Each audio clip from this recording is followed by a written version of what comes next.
तो hello guys, this side mister P H D.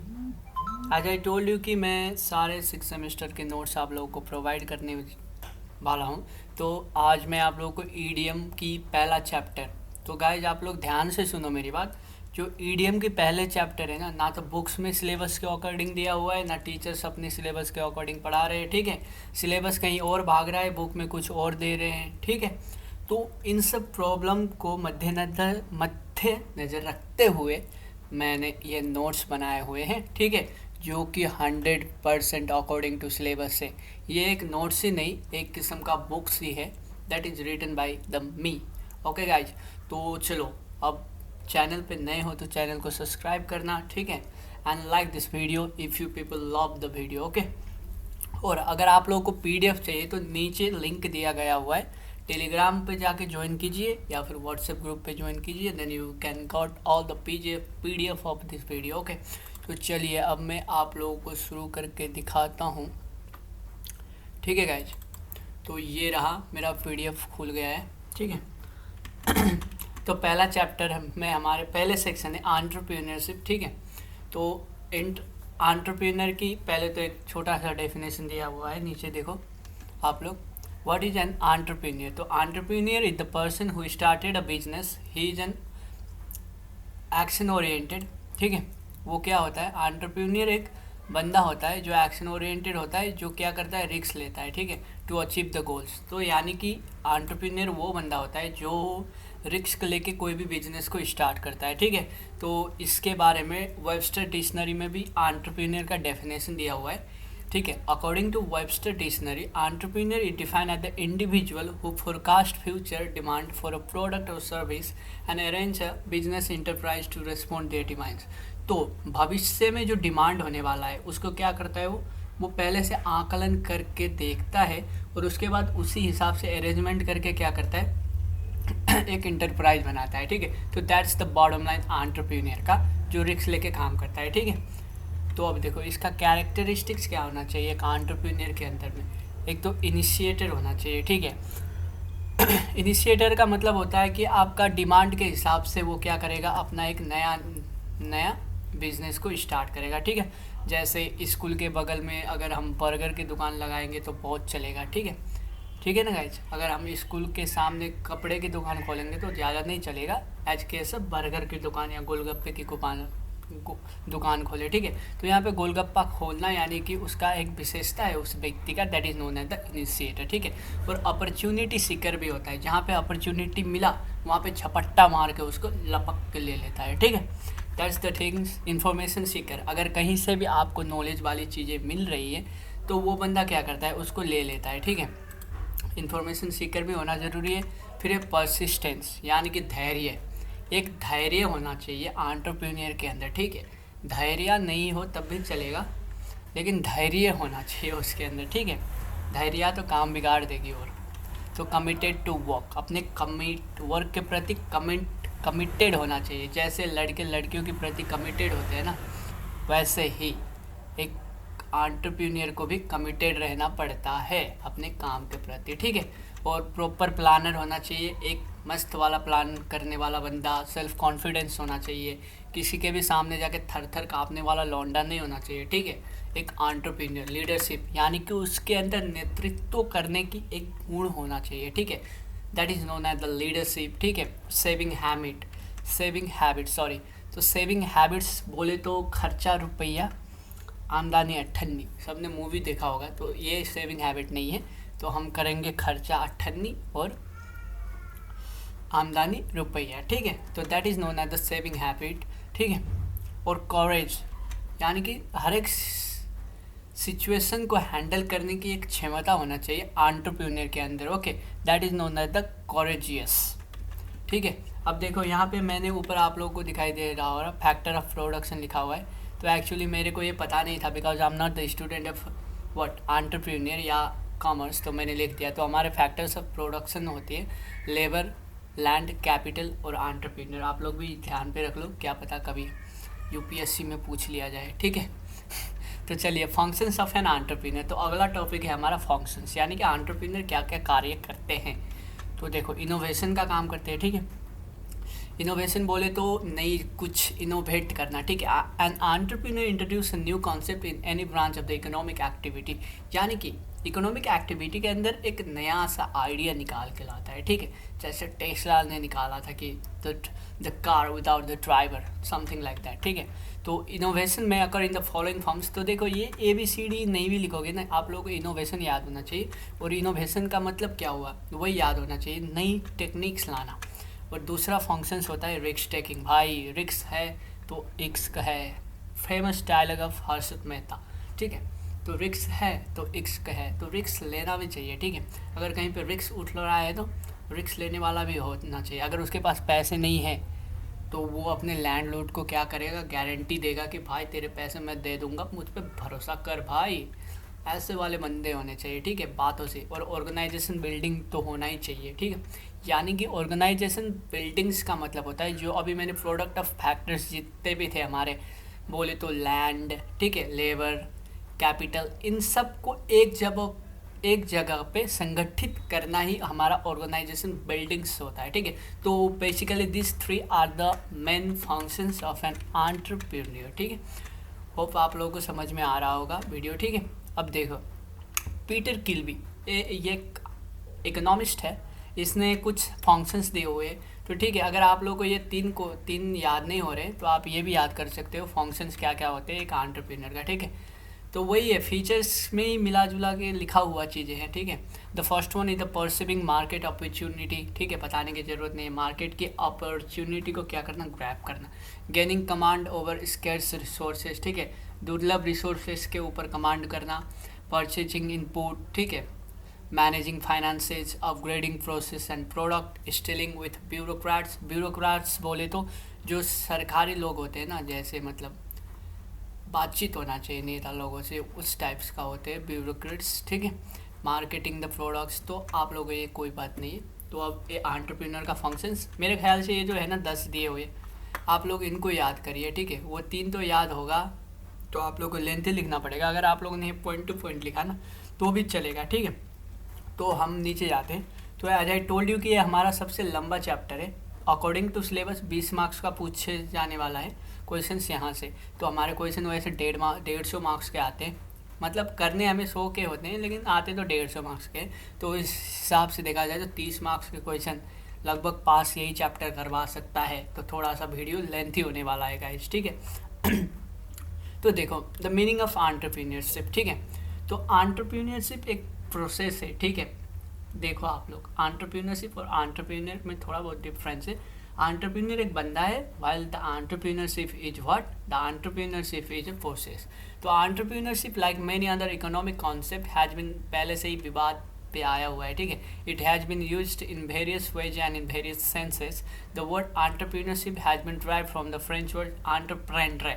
तो ये जो है ना फ्रेंच वर्ड एंटरप्रेन्योर, ये याद करना आप लोग, ठीक है। ये पॉइंट ही है जो मास्टर्स को लगता है, जब हम एग्ज़ाम में लिखते हैं ना तो मास्टर को थोड़ा बहुत ये लगेगा कि स्टूडेंट तेज है, ठीक है। तो ये ऐसे जो पॉइंट्स होते हैं ना इसको नोट्स कर लो, ठीक है। तो देखो एंटरप्रेन्योरशिप का बहुत सारे डेफिनेशन दिया हुआ है, ठीक है। आप लोगों को क्लियर दिख रहा है, नहीं दिख रहा है तो मैं दिखा रहा हूँ। Entrepreneurship is the process of identifying opportunities in the market, mobilising the resources required to pursue these opportunity. देखो पढ़ने के बाद कोई एक एक प्रोसेस होती है, ठीक है। सबसे नीचे वाला और आसान है, the activity of bringing together the factor of production, यानी कि namely labour, land and capital required for production goods और सर्विस इज कॉल्ड एंटरप्रेन्योरशिप। तो आप लोग यही याद करो, ठीक है। ये बाकी सब करने की ज़रूरत नहीं है, मैंने ज़्यादा लिखा हुआ है, पर आप लोगों को करना है तो करो, ठीक है। तो फीचर्स और क्या कैरेक्टरिस्टिक्स ऑफ एंटरप्रेन्योरशिप। अभी हमने एंटरप्रेन्योर का फीचर्स देखा, अब हम एंटरप्रेन्योरशिप के फीचर्स देखेंगे, ठीक है। तो एंटरप्रेन्योरशिप देखो ये सब मैंने इससे पिछले वाले वीडियो में डाला हुआ है, ठीक है, जहाँ तक मेरे को लग रहा। तो आप लोग उस वीडियो को देखो इनके लिए, ठीक है। तो वहाँ पे जहाँ से वहाँ पे नहीं हुआ है ना, तो मैं वहाँ से कराने जा रहा हूँ आप लोगों को। नीड ऑफ एंटरप्रेन्योरशिप, नीड क्यों होता है एंटरप्रेन्योर का एक, ठीक है। Capital formation, per capita income ये भी बढ़ाया हुआ है मैंने, ठीक है। तो आप लोगों को मैं आगे लेके जा रहा हूँ। बेसिक कंपोनेंट्स ऑफ एंटरप्रेन्योर, तो 7 AM याद करके जाना, ठीक है गाइज। ये जो बेसिक कंपोनेंट्स है ना फॉर एंटरप्राइज 7M, टेक्नोलॉजी में मैथड मैनेजमेंट, ये सब आप लोग करके जाना, ठीक है गाइज। तो देखो टाइप्स ऑफ एंटरप्रेन्योर ये मैंने करा रखा है इससे पहले वाले वीडियो में, तो आप लोग एक बार देख लेना, ठीक है। इनोवेटिव एंटरप्रेन्योर जो नए टेक्निक्स को लाते, इमिटेटिव होते हैं, इनोवेटिव के ही रास्ते पे चलते, फैबियन होते हैं, अगर घाटा हो रहा हो तभी अपने क्या करते हैं, अपने प्रोडक्ट में कुछ चेंज लाते। और ड्रोन होते हैं बिल्कुल चूतिया टाइप के, अपने प्रोडक्ट को कभी भी चेंज नहीं करते, ठीक है। तो ये हो गया। अब इंट्राप्रेन्योर के बारे में भी मैंने बताया हुआ था, जो दूसरे के लिए काम करता है वो इंट्राप्रेन्योर हुआ। हालांकि जो खुद का कंपनी खोलता है वो एक एंटरप्रेन्योर हुआ, ठीक है। यानी कि जो माइक्रोसॉफ्ट पे 1 करोड़ रुपए लेके काम कर रहा है वो बंदा एक इंट्राप्रेन्योर है, जबकि एक चाय का टपरी जिसने भी खोला है वो बंदा अपने आप में एक क्या है, एंटरप्रेन्योर है, ठीक है गाइज। तो एंटरप्रेन्योरशिप डेवलपमेंट प्रोग्राम EDP, इसका फुल फॉर्म याद कर लेना, ठीक है। और देखो ये वैसे है नहीं सिलेबस में शायद। तो बैरियर्स क्या क्या है, मैनेजमेंट फैक्टर्स, मैनेजमेंट में खराबी हुआ तो भी बैरियर्स होगा एंटरप्रेन्योरशिप फेलियर का, ठीक है। जैसे इनकम्पिटेंसी हुआ, एक्सपीरियंस बंदे नहीं है कंपनी में तो जाएगा। प्रोडक्शन फैक्टर में मतलब देखो पुअर रॉ मटेरियल, जो कच्चा पदार्थ यूज कर रहे हो हमारा बेकार है, या फिर टेक्निकल नॉलेज नहीं है, ठीक है। प्लानिंग नहीं है प्रॉपर, हर बार लाइट जा रही है, ठीक है। तो ये सब हमारे प्रोडक्शन फैक्टर, ये सब क्या होता है, इनको नुकसान करने वाली चीज़ें, यानी कि बाधाएं जो बोलते हैं हम, वही है। फाइनेंशियल हो गया, मार्केटिंग प्रॉब्लम्स, फाइनेंशियल प्रॉब्लम्स, ठीक है। अब देखो टाइप्स ऑफ बिजनेस और टाइप्स ऑफ बिजनेस फॉर्म, ये भी मैंने कराया हुआ है इससे अगले वाले वीडियो में, वहाँ जाके देख लो। सोल प्रोप्राइटरशिप, पार्टनरशिप फॉर्म, ठीक है। तो देखो ये सारे मैंने करा रखे हैं। मैं एक ही वीडियो में आज आप लोगों को सारे चैप्टर बताने वाला हूँ। इससे पहले भी मैं सोच रहा था हर टॉपिक का अलग अलग बनाऊँ, लेकिन मैंने सोचा चलो एक ही बात में बना देता हूँ, ठीक है। तो ये फॉर्मेशन ऑफ है, ठीक है। फॉर्मेशन भी था, बोर तो नहीं होगा।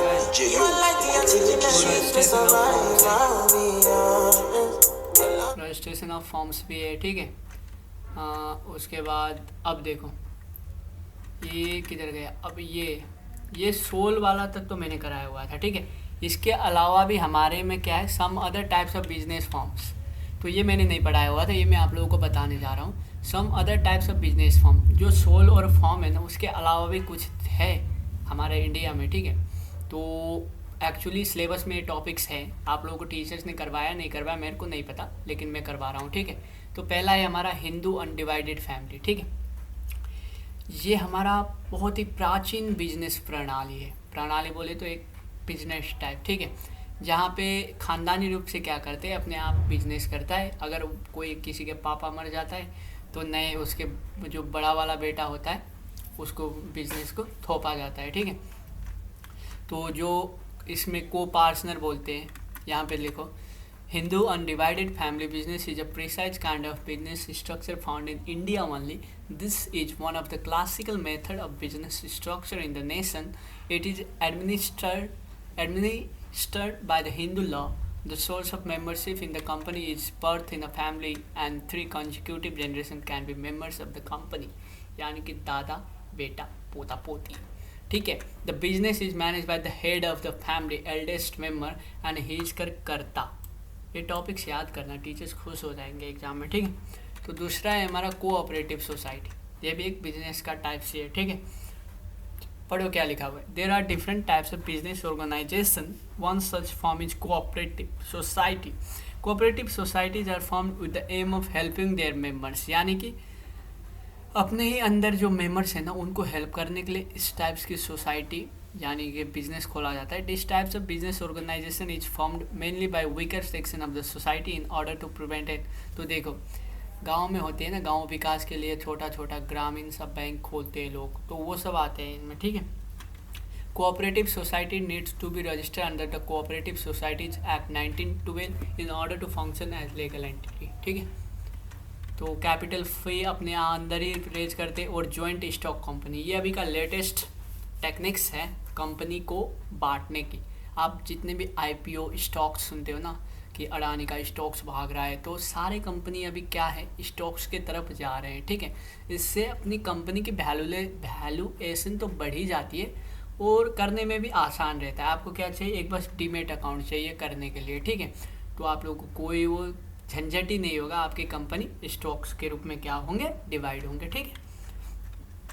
अब देखो यहाँ पे वही लिखा हुआ है, आप लोगों को इसके हैंड रिटन नोट्स नीचे मिल जाएंगे, ठीक है। अब देखो types of assistance available to entrepreneur from different agency.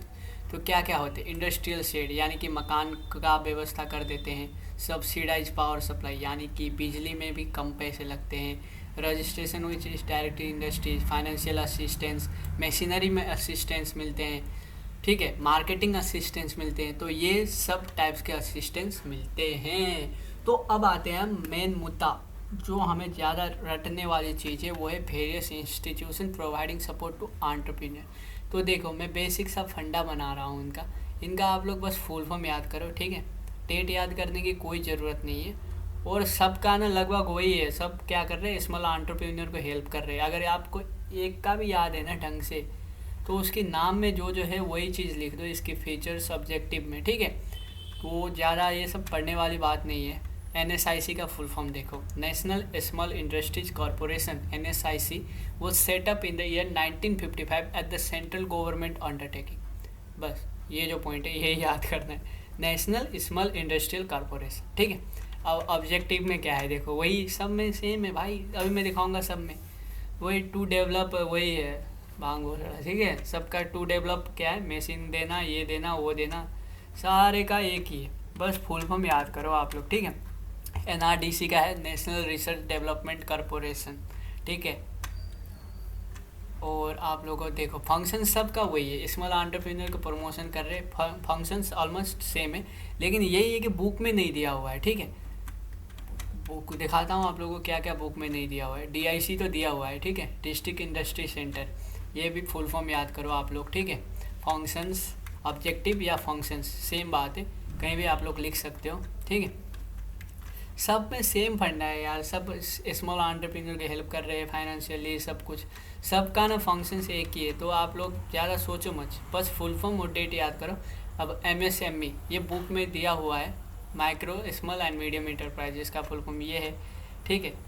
तो इसमें कुछ कैटेगरी है, ये थोड़ा बहुत याद कर लेना आप लोग, ठीक है। और देखो और मैं बता रहा हूँ वही फंक्शन सबका सेम है, मैं बोल रहा हूँ ना, CDB का फुल फॉर्म है small industry development bank of India, ठीक है। अब देखो इसका भी फंक्शंस वही होगा, वही सब है, ठीक है। फंड बैंक है तो फंड करेगा नाबार्ड का, देखो national bank for agriculture and rural development. अब बैंक है तो बैंक वाली काम करेगा, ठीक है। फंक्शंस याद करने की नाम से ही फंक्शंस आ जाएंगे, रूरल लिखा हुआ है तो रूरल डेवलपमेंट कर रहा है, ठीक है, चिल्ड्रन की डेवलपमेंट कर रहा है। ये सब चीज़ें ना अपनी थोड़ी सी कॉमन सेंस नाम की चीज़ यूज करके आप लोग लिख सकते हो, ठीक है। तो NISBOD देखो, the full form of NISBOD is the national institute for entrepreneurship and small business development. बस फुल फॉर्म से ही आप लोगों को पता चल जाएगा कि काम क्या कर रहा है, ठीक है। हार्डिकॉन लिमिटेड, हार्डिकॉन का फुल फॉर्म नहीं है, ठीक है, हार्डिकॉन का फुल फॉर्म कुछ भी नहीं है। हार्डिकॉन was set up in 1985. It is a joint venture of All India Financial Institution भी है, ठीक है।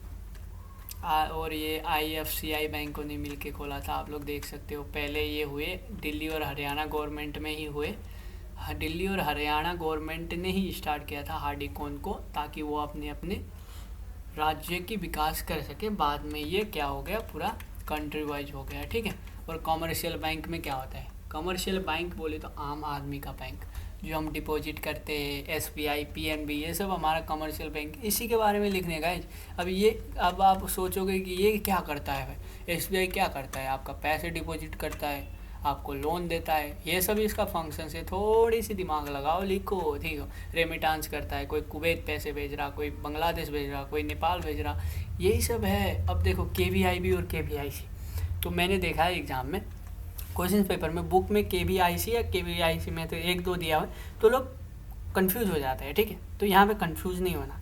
खड़ी एंड विलेज इंडस्ट्रीज बोर्ड या कमीशन, C आया तो बोर्ड कमीशन, B आया तो बोर्ड, ठीक है, कोई भी। अब देखो ये भी वही है, अब खड़ी है तो गाँव की विकास कर रहा है, तो गाँव में क्या क्या विकास होता है, यही सब लिखोगे। SFCS, ठीक है, स्टेट फाइनेंशियल कॉरपोरेशन। अब स्टेट फाइनेंशियल कॉरपोरेशन है तो स्टेट को मदद करेगा, कैसे, फाइनेंशियली।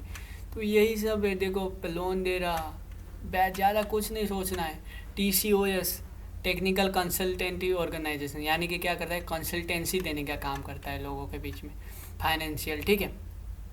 तो पहला TCO कहाँ पे, केरला पे इस्टेब्लिश्ड हुआ था 1972 में, ठीक है गाइज। तो आप लोग देख के भी बता सकते हो लोगों को, ठीक है। किधर था मैं, TBI पे नहीं था मैं, हाँ TCO पे था। तो देखो ये रहा TCO का फंडा, और TBI देखो, technology business incubator are a powerful, देखो अब ये डेवलपमेंट टूल है, ठीक। TBI क्या है, हमारा एक डेवलपमेंट टूल है। तो आप लोग इसका भी देख सकते हो, टूल है, तो वही डेवलप कर रहा है step science technology entrepreneur park. ये कॉलेज में होते हैं, पार्क खोला, पार्क नहीं होता है ये, हमारा होता है क्या, पार्क की तरह खोला होता है। अब ये नहीं कि पार्क में जाके बंदा बंदी बात करे। तो गाइज यही था पहले चैप्टर में, ठीक है। तो एक टॉपिक और है डायनामिट सर्कल, आप लोगों को दिख रहा होगा, इसको DC बोलते हैं। आप लोगों के टीचर ने करवाया है नहीं करवाया है मेरे को नहीं पता, मैंने जब अपने टीचर को बोला तो उसको कुछ भी नहीं आया इसके बारे में, ठीक है। DC के बारे में उसको कोई आइडिया नहीं था। इसका फुल फॉर्म होता है डायनामाइट सर्कल। तो टीचर्स क्या होते हैं, कन्फ्यूज होते हैं, DIC और DC। DIC और DC दोनों अलग चीज़ें हैं। तो देखो DC का मतलब होता है डायनामाइट सर्कल। मुझे अब तक पता ये चला है कि इस ऑर्गेनाइजेशन में काम करने के लिए हम क्या करते हैं, मंथली पैसे देते हैं, ठीक है। कुछ भी काम करने के लिए इसका मेंबर्स बनना पड़ता है, तभी हम इसके अंदर घुस सकते हैं या इसकी कार्य को उपयोग कर सकते हैं। बस इतना पता है मेरे को, ना गूगल में मिला ना कहीं मिला, ठीक है। तो अगर आप लोगों को कहीं पे भी मिलता है ये DC के बारे में गाइज, तो आप लोग मेरे को ज़रूर नीचे दिए गए व्हाट्सएप नंबर पे भेजना, ठीक है। अगर आप लोगों के टीचर ने बताया हुआ है आपको तो प्लीज़ एक एहसान करना कि मेरे को बता देना। तो guys if you are new in channel then subscribe my channel. और आई होप कि आप लोगों को ये वीडियो बहुत ही सही लगा होगा और आप लोगों के लिए बहुत ही हेल्पफुल हुआ होगा। तो वीडियो पे एक लाइक कर देना, ठीक है गाइज। तो मिलता हूँ मैं अगले वीडियो में आप सभी लोगों से, तब तक के लिए guys love you from the side of mister PhD। I am so